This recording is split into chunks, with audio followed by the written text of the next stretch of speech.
Let's talk about Australia. The first thing I want to do is highlight, we have this article here. NT records no new cases of COVID-19 overnight following 9 Binjari cases.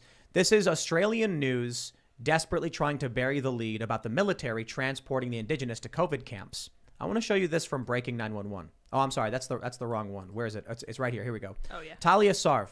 Breaking. 9 News has been told several people have absconded the Howard Springs quarantine facility early this morning. The police investigation is right now underway. Talia is a reporter. I believe she is the senior reporter for 9 News Darwin. Can anybody define absconded for me? Well, I believe that means they up and left. It sounds Great like a word I definition. made up. Yeah, it does. It's a good word. Yes, it means they up and left. Yes. And the police are investigating. Oh, what? Why? That's crazy. I thought it was voluntary to be at the quarantine facility. Yeah, I thought they were having fun taking Instagram taking those selfies of selfies, themselves. yeah. And, you know. Let me show you this. This is from abc.net.au. This is Australian broadcast news. And they have let me see. Where's the story? I'm always struggling to find the part in here where they talk about the 38. Here we go. He said, this is Gunner, this is the minister of the Northeast Territories. He said the authorities had identified 38 close contacts in Binjari, a number he said would likely rise, who were transported to Howard Springs on Sunday. Mr. Gunner said cases in Binjari were very concerning, but not surprising, yada, yada. He went on to thanked the military, the ADF, for sending, I think they sent out 20 individuals to help transport these people. He's urging them all to get vaccinated. And let me see if this is in the article as well. Authorities have identified, okay, so that's not it. There's another article, I don't have it pulled up, where they say, in the speech he gave, he said that Binjari will be entering hard lockdown.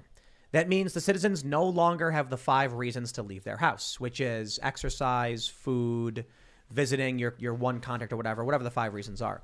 Quite literally, this man has said, if you are in this territory, you cannot leave your house to eat. That's insane. Then they've started transporting close contacts and suspected cases to the quarantine facilities.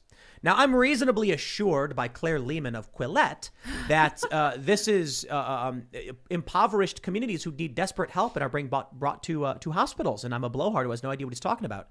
Jesse Single, the reporter, says Tim Pool is pushing dangerous conspiracies or some other garbage nonsense. In reality, it's Jesse who hasn't done a single Google search of this before regurgitating garbage nonsense. What I have said is quite simply, if you tell indigenous people they can't leave their homes to eat, and then say, but by all means, get in the military vehicle or whatever vehicle being driven by the ADF to go to the quarantine facility, it's not voluntary.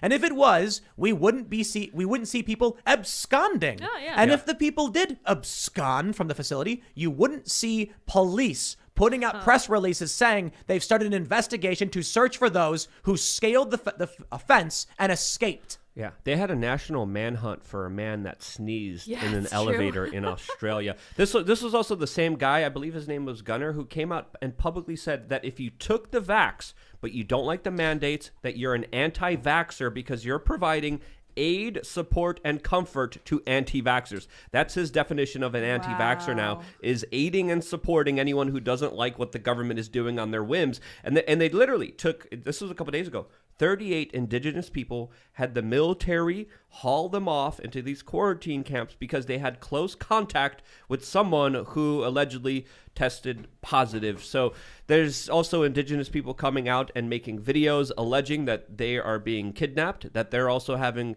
forced to be medicated. So again, it's still untrue if any of these allegations are true or not, but these are some of the allegations against the state of Australia that is becoming more Orwellian and more dangerous by the day, and I wouldn't be surprised if these accusations were true.